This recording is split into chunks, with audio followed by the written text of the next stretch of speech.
Correcting the bead error on a vintage watch can be confusing when you're new. So I get a lot of questions from people frustrated at their first attempts. All they're really missing is just a basic understanding of what takes place when you move the collet. So today, I'm going to explain how it works so you can become a better watchmaker.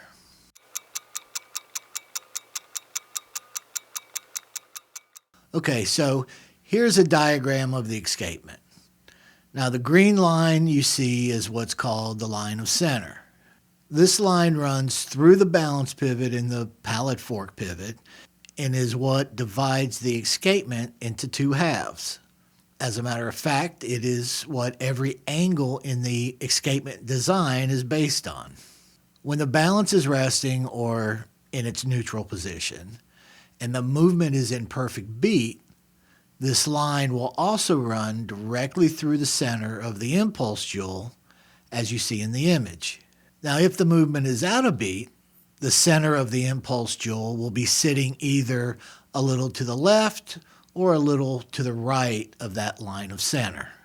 So what you need to do when the impulse jewel is not centered is to move it so it is. And here's where most people get tripped up. They turn the collet the wrong way. This is important because you want to make this adjustment as few times as possible, because every time you stick a screwdriver between the coils, there's always a possibility of damaging something. Looking at our movement, we can see that the bead error is currently 1.7 milliseconds. Now you always want it to be under 1.0 milliseconds because anything over that can affect the timing of the watch. So make it a goal to get it as close to zero as possible.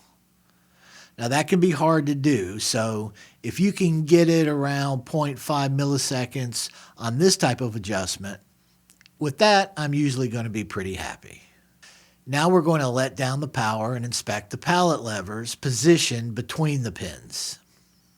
As you should be able to see, the lever is a little closer to the right side banking, so that is where our error is. Now we can wind the movement up to full power and remove the balance.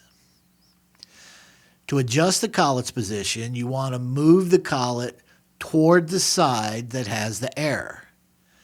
If the impulse jewel is to the right of the line of center, then the collet is turned in that direction. Now the easiest way for me to explain this is simply with my finger. The line on the paper represents the line of center.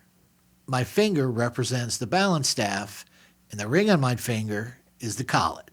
Now the hairspring, which is attached to the collet, is at rest, and the black line on the ring represents the slot in the collet where we insert the screwdriver or whatever you're using to turn it with. The black line on my fingernail represents the impulse pin, which is, as you can see, off to the right a little bit, and that's what we need to bring back to the line of center.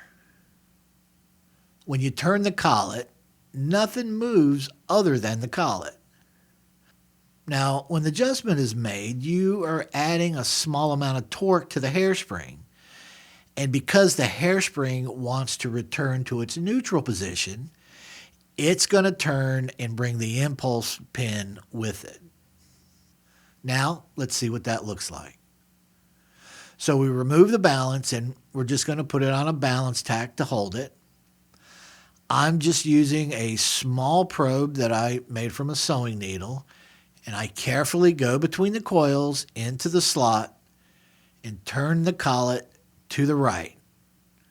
Now some people go down through the center of the coil, so you can do whatever you feel comfortable with. Now, with the balance installed, let's check the bead error again. As you can see, we are now at 0.4 milliseconds, so I'm going to call that good. Now, I do have to admit that that result is partially luck, and there are many times that it takes me 4 or 5 attempts to get it into the correct range, but you get the idea. Just remember how small this adjustment really is. Take your time and just move the collet in the right direction. And because there's so much more to learn, I hope to see you in the next video.